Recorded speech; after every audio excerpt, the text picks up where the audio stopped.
Hello, it's Grandma Karen. You know what a good stitch and a bad stitch look like now. Today we're going to learn to wind the bobbin. We will be talking about the Bernina 335. Let's talk a little about thread.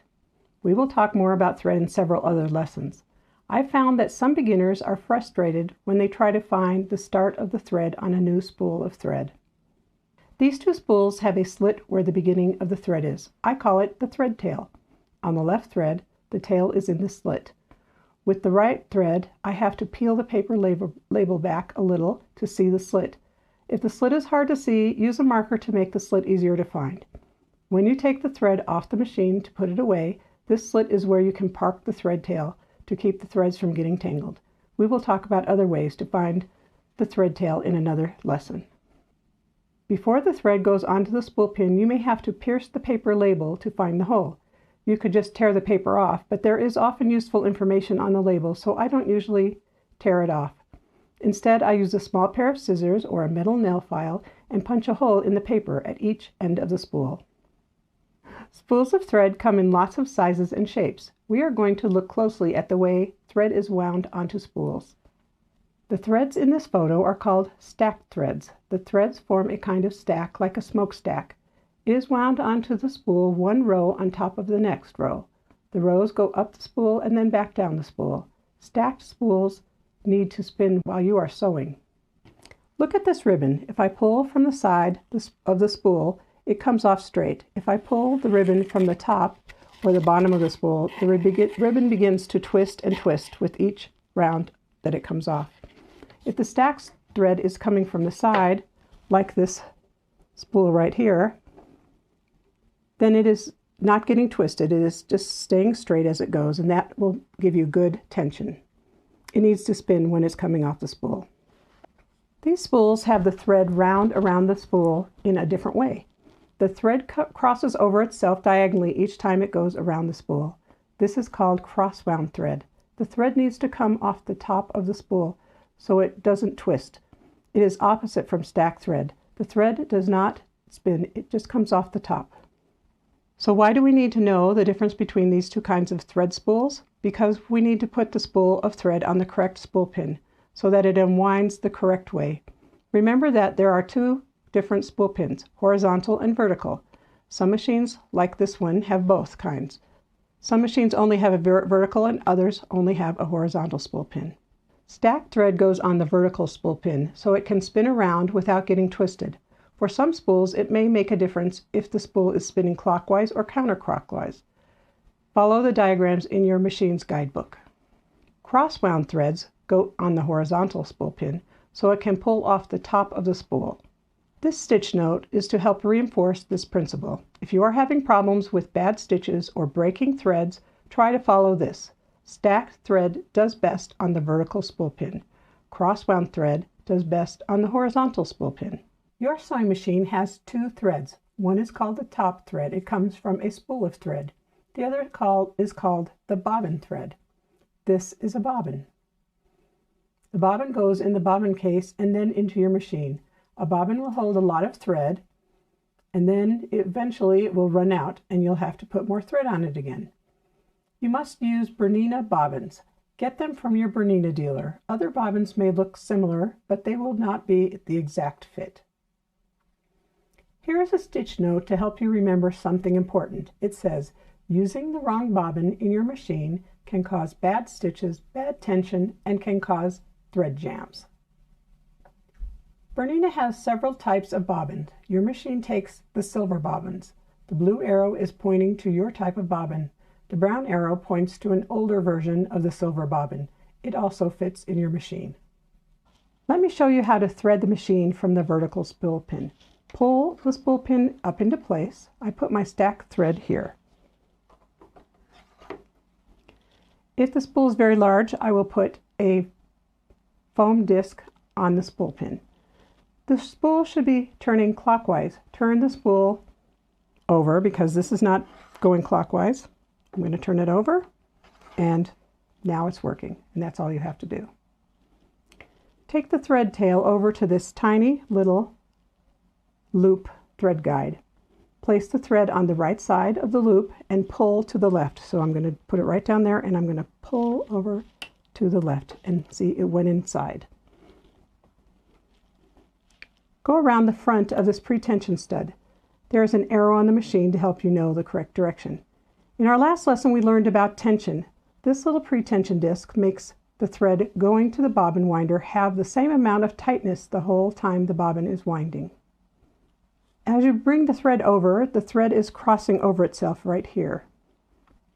Then you're going to take it over here, and the bobbin has a rough edge inside. You're going to wrap this around the bobbin, the direction of the arrow. You're going to wrap it around 4 or 5 times.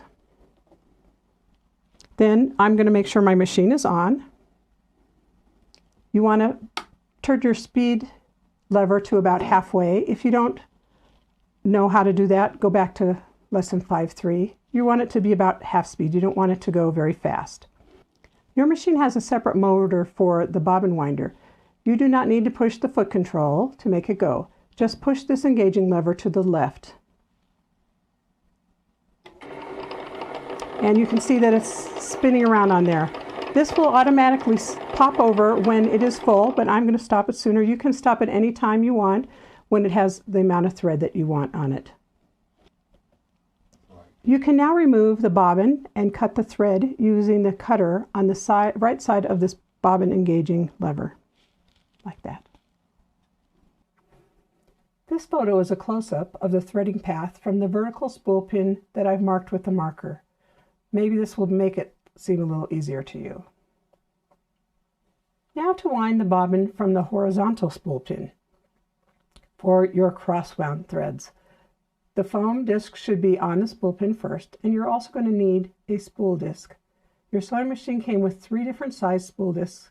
You may also hear me call them spool caps. The spool cap holds the spool in place so it doesn't go flying off or get tangled. This shows the 3 different spool caps that came with your machine.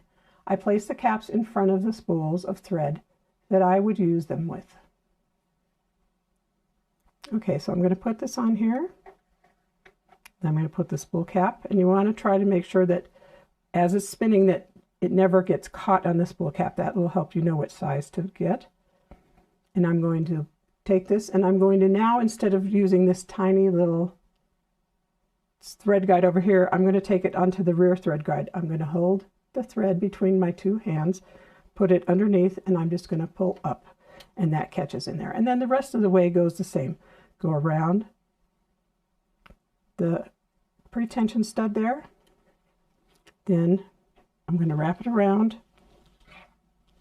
my bobbin, and I'm going to go the way the arrow's saying. Wrap that around there, and then I'm going to push the lever over.